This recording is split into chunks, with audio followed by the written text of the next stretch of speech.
interesting subject, Flexspend, which is your how to spend superpower.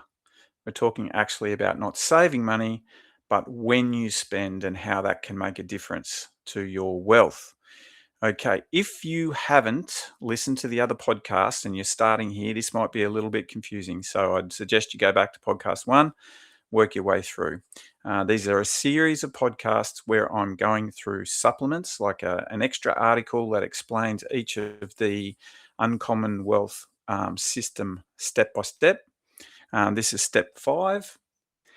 And we're going to be talking about the natural ebb and flow of price cycles and how this can help you. Okay.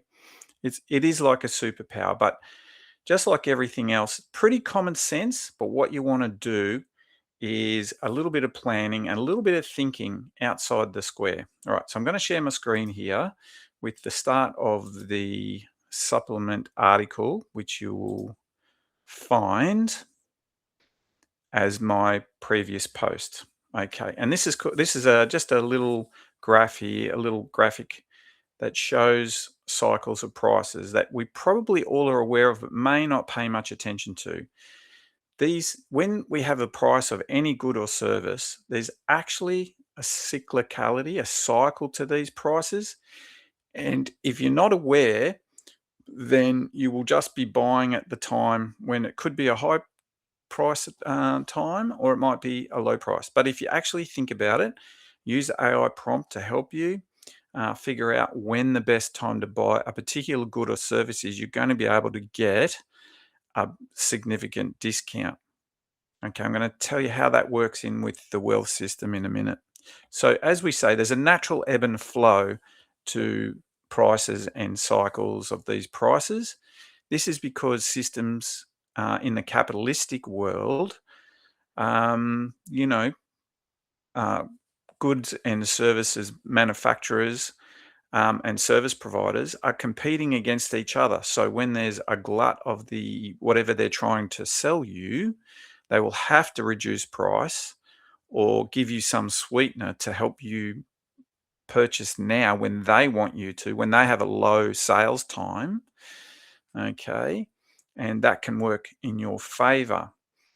You'll see here in this graphic that we've got, even though prices rise steadily over time, which is the orange line that moves from the bottom left to the top right of the screen, you'll actually see a wiggly line overlaid that. So you'll get a downturn, there'll be a glut in whatever they're trying to sell, whether it be a service or a good, in food, cars, everything. You wouldn't believe, even in insurance.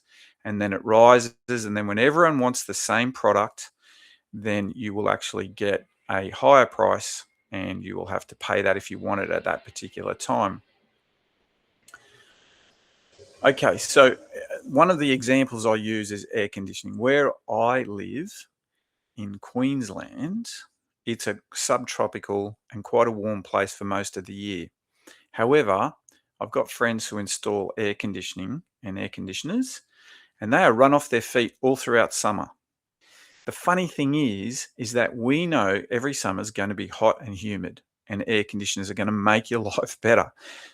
But if you actually talk to these guys during the winter, they've got a lot more time and space, and they'll be a lot more flexible on their prices during that time. In fact, there's generally a glut of air conditioners that are left over from summer that may not have sold, and manufacturers will give bonuses, and actually it'll be cheaper. Now, this happens every year. We know this, and yet still they are run off their feet every summer from dusk till dawn, fitting air conditioning to houses. If we can plan a little bit ahead, then we can take advantage of the lower prices. I mean, that's an obvious thing to say, yet people tend not to plan as that much when you talk to them. Okay, I go into some other examples of this. Now, the cycles may not be yearly. They might be weekly, monthly, or multi-year. So in the book, I talk about a friend of mine who bought real estate at the low point in the market but didn't sell his corresponding house until later, till the market had recovered. So he bought his new real estate at a low in the market. Several years later, when the market recovered, he then sold his other property. He rented it out during the meantime and was able to make a double win, if you like. So he got the reduced price at the lull in the market, and he got the higher price for the place he was going to sell. That requires probably a little bit of planning, but when you get used to doing this, you'll start to see it everywhere. Another example I use in this particular article is the dramatic increase in the price of motorhomes and RVs in 2021, 2022. After COVID, everyone wanted to get back out on the road and prices rose dramatically. As in all things, there is a cycle. After a while, all the manufacturers, which had to ramp up manufacturing of these, there was a glut in the market, and now there's an oversupply. Some of these people who bought these motorhomes actually found out they didn't really like motorhoming and RVing and are now selling. And so there's a glut in the market, and now is the price. You probably get one for half price if you hunt around and are willing to wait and negotiate. Okay. The cycles generally always finish because the manufacturer of the good, say in this case the RVs, once the market topped and started, they had to lay off workforce. They reduced the amount that they were producing. Some of them even went out of business. The glut gets sold over time through the natural process of the market. And then prices start to rise again. The whole cycle rinses and repeats. You see it in real estate, you see it in food, you see it in air conditioning, you see it in RVs, you see it in so many other things. What I didn't quite realize when I started to research this subject was that there was a whole bunch of other things that had cyclicality or cycles to them that I didn't really realize.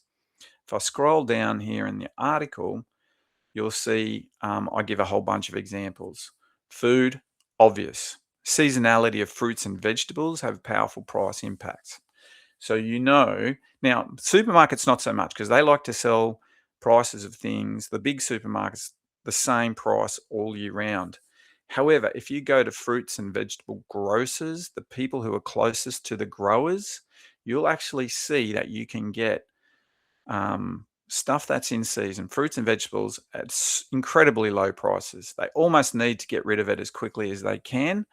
And you'll see things that are almost giveaway prices. And if you look into how you can use that stuff in your food, your grocery bills, you'll have an incredibly reduced price for those goods. Next one down is tools. I didn't realize, but actually it makes sense that around Father's Day, you will find that tools will be a large seller. So stockists will stock up on certain tools and various other things that they think dads need. And then after Father's Day, there's a whole lot of unsold goods that they need to move on, and you'll find some incredible specials. Insurance, believe it or not, I keep banging on about lowering costs in insurance, and you can't figure out sometimes why one insurer will be much lower than another one when you test the market and you get some quotes. And that is because the way insurance companies work is they need to spread their risk out over multiple markets. And if they have a low at one point, right before certain seasons, then they need to sell more in a certain area. You'll have this low point, and you won't understand why unless you get out there and test the market. But there is actually a cycle to the insurance costs as well. They raise rates just before potential disaster seasons, and things get this. And but if you buy well before then, you can save a lot of money. Gym memberships, obviously, bargains tend to be around the middle of the year when most of the January new clients boom falls away, and the gyms have to go hunting for new clients. Entertainment, software, streaming, fierce price wars in late November because the tech companies need to ramp up their numbers for their shareholder reports at the end of year growth. Obviously, summer equipment, families who buy bicycles, trampolines, etc. You get that sort of stuff. Secondhand goods, middle of the week. Okay. Everyone knows if you go to marketplace, weekend is busy, middle of the week, you find some desperate people who need to move their goods, you can really negotiate, and you can get stuff a lot cheaper. Just ask AI. Punch it in there. Hey man, what's the cycle around this type of thing? Is there a lower point when I should be looking at it? As you know, part of the system, this uncommon wealth system, is going through all your costs over time, one by one, and figuring out if you can get the thing that you want lower or the majority of it lower. And cyclicality is part of that. So if you specifically ask AI what to look for when you go hunting, you will be rewarded. Trust me. All right. So I have this saying, questions are the answer. If you ask better questions, you're going to get better results. You've now got AI, you've got me, you've got a whole network of people in financial independence who you can go and ask questions about whether or not something is suitable. So particularly, I keep banging on about the AI prompt that I talk about. Um, what I've found with AI, and this is reflected from lots of users, is the better the prompt that you put in, the better the result. And that's the same with anything. If you have a friend who's a specialist in an area and you want to get some particular information, the better the questioning you can do of that person, the better the information that you'll get and the better the outcome then for when you do whatever project that might be. If you've got a friend who's a builder and you go, oh, mate, what's the best way to build a deck off the back of my house? And he'll give you some vague answer. But if you specifically go in and say, okay, what are the best sort of materials I think I should use? And when do you think I should build it? And who do you think I should use? And is there a way to do it cheaper than just the general quotes I get? These are better questions and you're going to get a better quality of answer. You might not use them, but at least you'll get more information. Okay, so questions are the answer. I keep going on about that. And that's all in that article. All right. Last thing I'll say is in the article, I talk about when we bought a new car. Our last new car that we bought, um,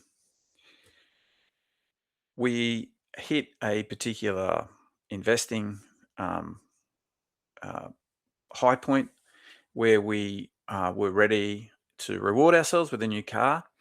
However, there was a particular asset that we were buying that we felt was at a low point in its cycle. So we could have bought the new car there and not put the money that we were saving or investing into that asset and just put it onto the new car, or we could hold off for a little bit, keep putting the money that we felt was best pointed towards the asset, which was at a low point, or we believe was at a low point, which it was, and then waited until it took us about 18 months before that asset then took off. And we were then able to redirect our savings and investing money towards the new car, which was a goal of ours. So what I'm trying to say is by holding off for a little bit and because we knew the cycle, okay, or we felt the cycle of that asset that we wanted to invest in was really quite low. We had an opportunity cost of putting it into the asset. The asset was what we felt was low. So we felt it had a 50 to 100% potential price rise coming.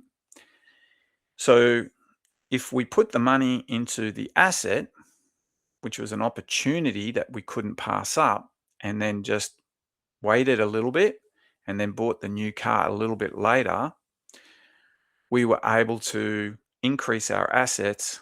And effectively, if you want to look at opportunity cost, which means what you're way off, you're way up at one opportunity against the cost of doing something else, we really got that car for half price. I know that's a little bit abstract and it doesn't, well, you didn't really pay half price. But essentially, if you look at our overall wealth numbers, you will find that that is exactly what happened. That car, by putting it off, cost us a bit less. Now, we also got a bargain on the car. Okay, we found the car that had some great manufacturer rebates, um, of maybe 10%. But that doesn't compare to the fact that the asset that we bought 12 months, 18 months before rose over 100%. Okay. So, and I'm not saying that to Scott. I'm just saying part of this system is you find some things that you want to invest in. I've shown you in the book some really boring assets that you can look at. Wes Farmers, in hardware, stocks, markets, whatever. Look at the cyclicality, dig deeper, do some research, find something that you like, then go hunting. Hunting for the best value, the best time for investing, and the best time for purchasing. It will make a huge, huge difference. As working people, we only have our wages to work with. You sure we can go out and get an extra job, we can do some overtime, we can do this and that. But essentially, we've got a fixed amount of money we can work with. We want to get the most for it. So let's fucking go. Let's get out there, hunt around. Tell me in the comments any good wins that you have, W's. Tell me the L's too. We all have them from time to time. But if you go, fortune favors the brave. Get out there and hunt around, sniff it out. Let's go. All right. See you next time.